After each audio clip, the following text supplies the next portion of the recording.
3.3 का question number 7 का first part. What is this? In this part, determinant of order 4 cross 4 का जो determinant है that is very important determinant. तो आपके पास ये बता रहा हूँ हाउ टू सॉल्व.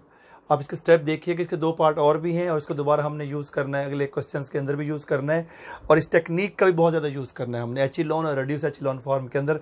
जो टेक्निक मैं इस डिटर्मिनेंट के अंदर यूज़ करने जा रहा हूँ, पहला काम क्या करना है कि यहाँ पे जो फर्स्ट रो का और फर्स्ट कॉलम का जो फर्स्ट एलिमेंट है यहाँ पे 1 लाना है. किसी भी तरह से 1 लेके आए. कोशिश करें कि अगर आपके पास 1 कहीं नज़र आ रहा है तो इंटरचेंज करके रोज़ को या कॉलम को इंटरचेंज करके आप यहाँ ले आएँ.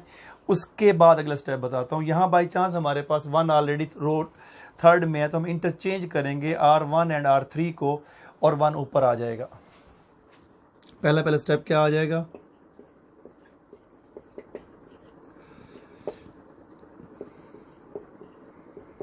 Interchange R1 and R3. बेटा जब हम इंटरचेंज करते हैं तो प्रॉपर्टीज जब हम पढ़ रहे थे उसमें से आपको मैंने प्रॉपर्टी बताई थी कि जब भी 2 कॉलम या 2 रो को इंटरचेंज करते हैं तो उसमें क्या फ़र्क आता है उसके आंसर के अंदर. गुड. उसके आंसर के अंदर नेगेटिव साइन का फ़र्क आता है. तो उस नेगेटिव साइन के फ़र्क को ख़त्म करने के लिए हम बाहर एक माइनस लगा देंगे. तो जब भी आपके पास इंटरचेंज करें आप तो बाहर माइनस लगाएं डिटर्मिनेंट को, ताकि क्योंकि जो अंदर का आंसर का डिटर्मिनेंट है और ये डिटर्मिनेंट दोनों आपस में उसका माइनस और वो माइनस एक दूसरे का कैंसिल हो जाएं.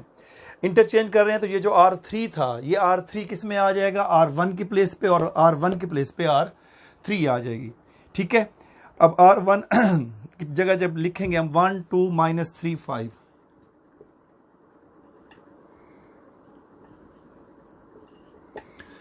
ये आपके पास आ गया. R2 सेम रहेगी 2 5 0 3, क्योंकि इंटरचेंज R1 और R3 को कर रहे हैं तो R1 जो है R3 की जगह पे आ जाएगी. तो यहां पे क्या आएगा बेटा? 3 4 2 7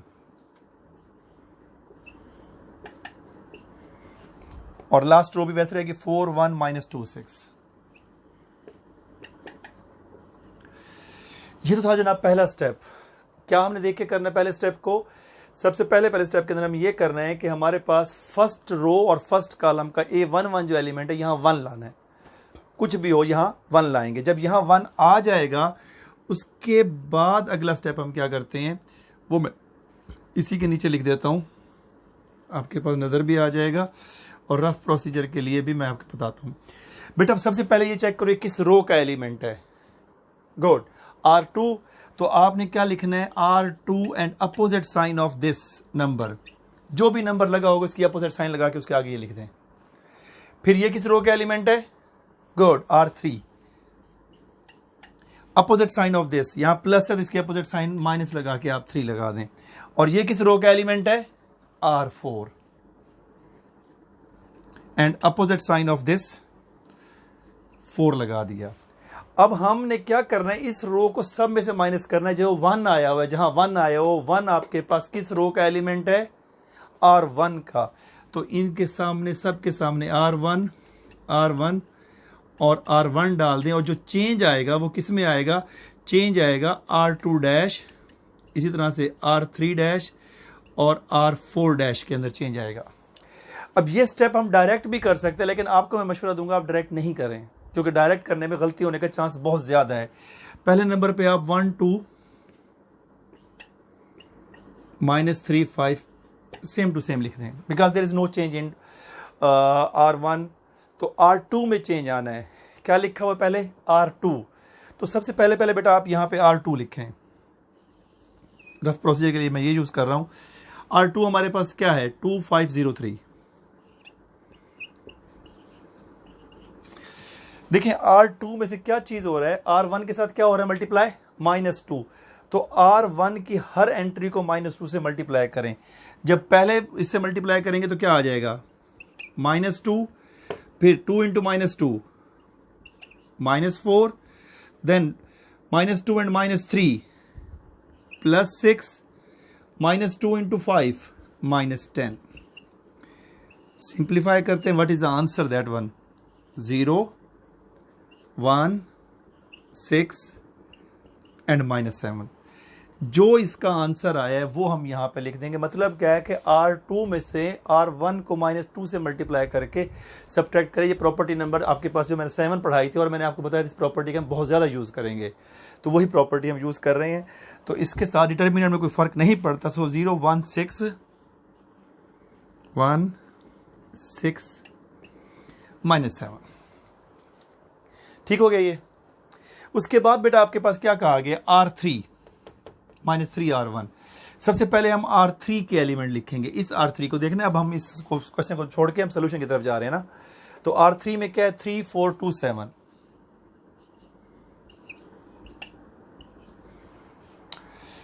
R1 को किस चीज से मल्टीप्लाई किया गया है, -3। तो R1 की हर एंट्री को -3 से मल्टीप्लाई करें और कॉरस्पॉन्डिंग एंट्री के साथ लिखते जाएं। पहली को जब करेंगे तो पहली के नीचे लिखेंगे, दूसरे को करेंगे 2 × -3 -6, 3 × -3 सॉरी -3 × -3 +9, और फिर -3 × 5 -15। इन स्टेप्स को आराम आराम से करना, जल्दबाजी करेंगे एक माइनस प्लस की गलती होगी, आपका पूरा क्वेश्चन गलत हो जाएगा, ठीक है बेटा। तो 3 × -3 + 3 0, और ये आपके पास क्या आ जाएगा, -2 11 एंड -15 + 7 -8।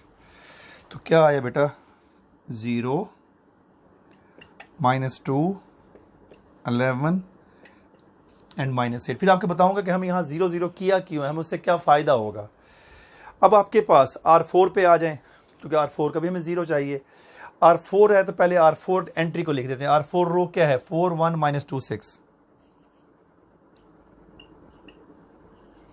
4 1 -2 6। अब R1 के साथ क्या नंबर मल्टीप्लाई हो रहा है बेटा, 4।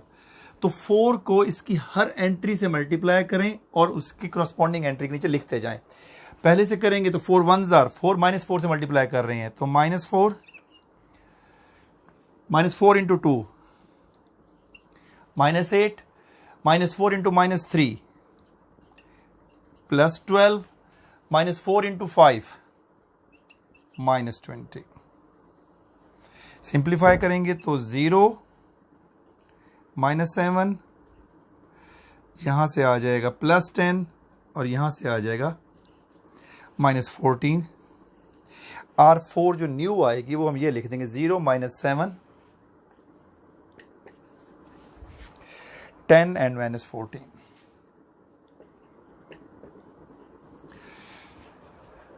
बेटा हमें जो मेन पर्पस था यहाँ 1 ला के बाकी रिलेटेड रो और के बाकी जो नीचे वाले एलिमेंट सारे 0 करने का, उसका हमें ये फायदा होगा when we expand by C1। जैसे मैंने आपको बताया था, डिटर्मिनेंट आप किसी रो और किसी कॉलम के तहत कर सकते हैं। जब हम इसका एक्सपेंड करते हैं बाय C1 तो होगा क्या, ये पूरी रो और ये पूरा कॉलम कैंसिल हो जाएगा। लेकिन जो बाहर से माइनस चलती आ रही है, पहले से वो चलती आ रही है, उस माइनस को हमने ख़त्म नहीं किया, वो माइनस चलती जाएगी एंड तक, जब तक हम दोबारा कोई इंटरचेंज नहीं करते। तो अब हम क्या करेंगे, एक्सपेंड बाय C1 लिखेंगे। यहाँ क्या लिख देंगे, एक्सपेंड बाय C1।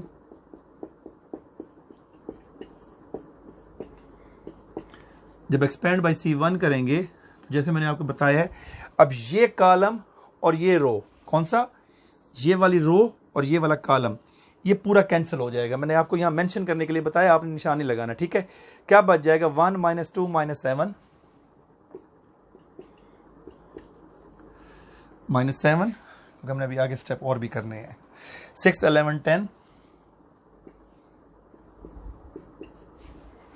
-7 -8 -14।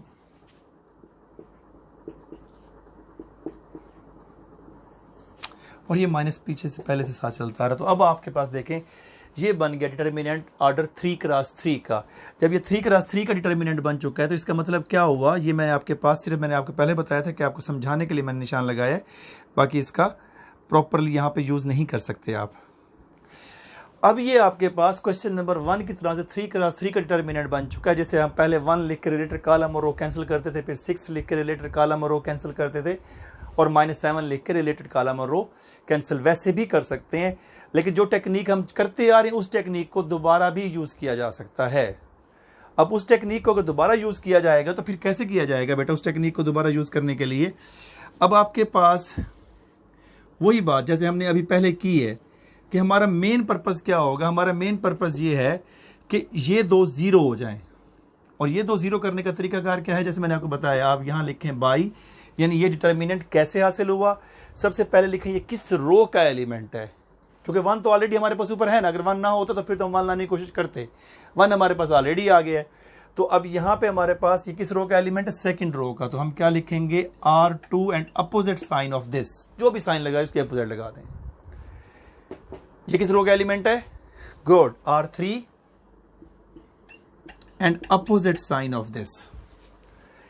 वन किस रो में आ रहा है, R1 में, तो इसके सामने आप लिखते जाएं R1।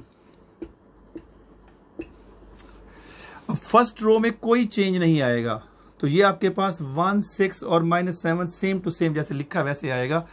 चेंज किस में आएगा बेटा, चेंज आएगा R2 डैश के अंदर, और यहां चेंज आएगा R3 डैश में, इसलिए हम डैश से शो करते हैं कि चेंज इसके अंदर आएगा। रफ प्रोसीजर फिर दोबारा लिखें, जैसे मैंने आपको बताया यहां पे एक रफ प्रोसीजर के लिए हम यूज कर सकते हैं, उसको करते हैं, बल्कि हमारे पास क्वेश्चन वहां खत्म हो जाएगा। सो आई विल ट्राई, नहीं उधर से नजर ना आए, तो इधर आपके पास पहले पहले क्या लिखा है मैंने, R2 आप लिख रहे हैं, तो R2 क्या है, -2 11 -8,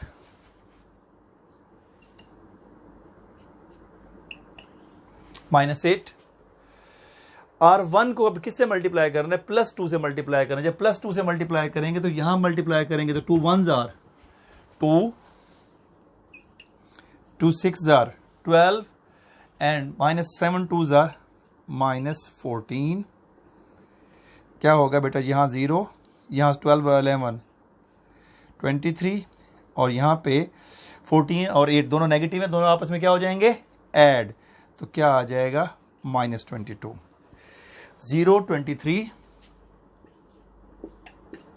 एंड -22। ये स्टेप डायरेक्ट भी कर सकते हैं, लेकिन डायरेक्ट स्टेप करने के अंदर आपके पास गलती होने का चांस बहुत ज्यादा है, इसलिए मैं डायरेक्ट स्टेप के लिए आपको मशवरा बिल्कुल भी नहीं दूंगा। R3 के लिए क्या कहा है, पहले आप R3 लिख दें। अब हम इसको यूज करते हैं रफ प्रोसीजर के तौर पर, एक रो लिख लेते हैं। R3 हमारे पास क्या है, -7 10 -14, -7 10 एंड -14। मल्टीप्लाई किससे करना है, R1 को। अब हमने यहां देखा करें, R1 को किससे मल्टीप्लाई करना है, 7 से, तो 7 1s are 7, 7 6s are 42, क्योंकि पॉजिटिव है, साइन चेंज नहीं हो रही ना, यहां माइनस है तो वैसे आएगा, -7 × 7 -49, 0 52 एंड -63। कोई मिस्टेक अगर हुई हो तो मुझे बता दें। 0 52 -63। अगेन बेटा आपके पास यहां क्या आ गया, 0 0 और ये 1, तो हम अगेन लिखेंगे एक्सपेंड बाय C1, जैसे हमने यहां पे लिखा था एक्सपेंड बाय C1, ये कॉलम 1 के तहत एक्सपेंड करें और रिलेटेड फर्स्ट कॉलम और फर्स्ट रो दोनों को कैंसिल कर दें।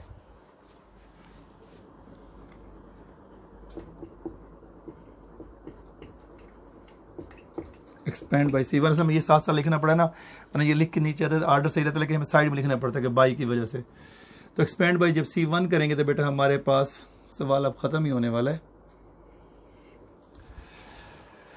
First column first row cancel कर दे, 23 और -22, 23 सॉरी +23 है। जब शिफ्ट करते हैं तो अक्सर गलती हो जाती है, तो आप भी बेटा इस चीज़ का ख्याल किया करें, जब पेज टर्न ओवर करें तो उसमें मिस्टेक होने का चांस ज़्यादा होता है। 52 एंड -63, बाहर जो माइनस है ये साथ चलता आ रहा है, इस माइनस को हमने, ये स्टेप हो गए सेकंड वाले के, ताकि पोर्शन भी सेपरेट सेपरेट साथ साथ चलता जाए, ताकि पता चलता जाए ये इसके स्टेप हैं। अब हमारे पास 2 × 2 का बच गया। 2 × 2 को पहले हम इससे मल्टीप्लाई करेंगे और फिर हम माइनस इसको कर देंगे, ये जो माइनस पहले से बाहर है वो यूं आ जाएगा। 23 × 63, अब कैलकुलेटर की जरूरत मुझे पड़ेगी और आंसर आएगा माइनस के अंदर। क्या आ रहा जनाब, 23 multiply by 63, that is -1449। Minus फार्मूले का, और ये माइनस क्या हो जाएगा बेटा, प्लस 52 इंटू 22, 52 मल्टीप्लाई बाय 22 हमारे पास 1144। सिंप्लीफाई करते हैं, minus 1144 minus 1449 minus 305 minus into minus plus आ जाएगा 305। That is our final answer. और ये आपके पास रफ है, ये भी रफ है, और ये सारा प्रोसेस जो इसके नीचे मैंने की है ये भी रफ है। आपके पास क्वेश्चन पूरा सॉल्व हो चुका है। हर क्वेश्चन के अंदर आपके पास स्टेप्स इतने ही बनेंगे, इससे ज़्यादा स्टेप्स नहीं बन सकते। हाँ, अलबत्ता ये हो सकता है कि यहाँ पे अगर आपको 2 दफ़ा इंटरचेंज करना पड़े तो फिर दोबारा लिखना पड़ जाए। क्या करना है, स्टेप्स रिपीट कर देता हूँ। यहाँ 1 लाना है पहला स्टेप, क्योंकि यहाँ 3 है। 1 यहाँ से भी ला सकते, ये वाला 1 भी ला सकते। पहले इंटरचेंज करते 1 और 4 को, 1 यहाँ आ जाता, फिर 1 और 2 को इंटरचेंज करते, C1 और C2 को, और 1 आ जाता, और 2 दफ़ा माइनस आता, माइनस माइनस से कैंसिल हो जाता। गलत वो भी नहीं था, लेकिन हमें डायरेक्ट मिल रहा था तो हमने लिहाजा बाहर माइनस लगाना मुनासिब समझा। जब यहाँ 1 आ जाए तो ये तीनों एलिमेंट जीरो करने होते हैं। जीरो करने का आसान तरीका बताया है, पहले रो लिखो opposite sign of this element, फिर row opposite sign, row opposite sign of this. 1 जहाँ है R1 R1 R1 लगा दें। जब करेंगे सिंप्लीफाई ऑटोमेटिकली यहाँ 0 आ जाएगा। इधर जो भी आंसर आए इस चीज़ से तुम्हें परवाह नहीं है, ये नहीं डरना कि अब यहाँ 0 था तो अब ये आगे क्या होगा, जो भी आते आने दें, ठीक है। देन आफ्टर दैट ये रो और ये column cancel when expand by C1। जो रिमेनिंग पार्ट बचा है उसको चाहें तो 3x3 के डिटर्मिनेंट के तहत सॉल्व कर सकते हैं, वरना सेम मेथड जा रहा है, चलने दें। यहाँ 1 ऑलरेडी आया हुआ है, इन 2 को 0 करेंगे, इन 2 को 0 किया सेम प्रोसीजर के तहत, वो रफ प्रोसीजर है, और हमारे पास क्वेश्चन सॉल्व हो गया। अब आपके पास ये कंप्लीट क्वेश्चन है, आप इसको राइट कर लें, ठीक है बेटा। और इसी से रिलेटेड इसी 7 क्वेश्चन के आगे 2 पार्ट और दिए गए हैं, तो वो भी आपने सॉल्व करने हैं, वो भी इसी तरह से सॉल्व होंगे, सेम टू सेम है। और ये वाला मेथड और कहाँ अप्लाई होगा, और हाँ, क्वेश्चन नंबर जो 9 है, क्वेश्चन नंबर 9 के सेकंड पार्ट के अंदर भी आपके पास नहीं, हाँ मल्टीप्लिकेशन है।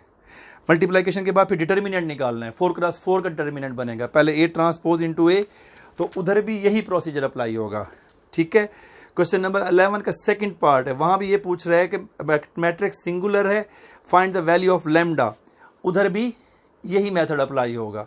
फिर क्वेश्चन नंबर 12 का थर्ड पार्ट है, तो वहाँ पर भी यही मेथड अप्लाई होगा। मैं आपके पास बता देता हूँ कि ये वाला मेथड आपके पास किस किस क्वेश्चन में यूज़ होता है, वो मैं यहाँ लिख के बता देता हूँ।